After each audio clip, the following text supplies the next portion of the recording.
itzuliko lehenengo etapa gaindituta eta lehiakorrena izan zara, zemuz junda lehenengo saioa?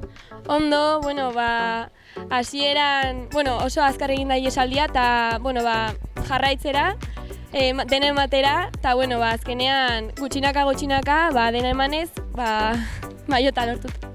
Ikusten da maila handia dagoela, Iruñarreko itzulenetan.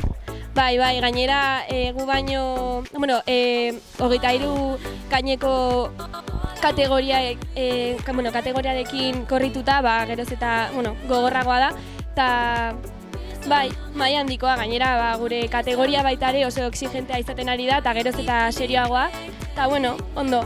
Nik ere bi egun falta dira, zer espero duzu?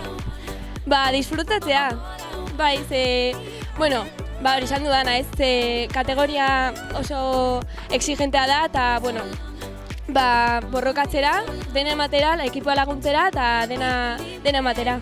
Ni esker. Zer, eskerrik asko.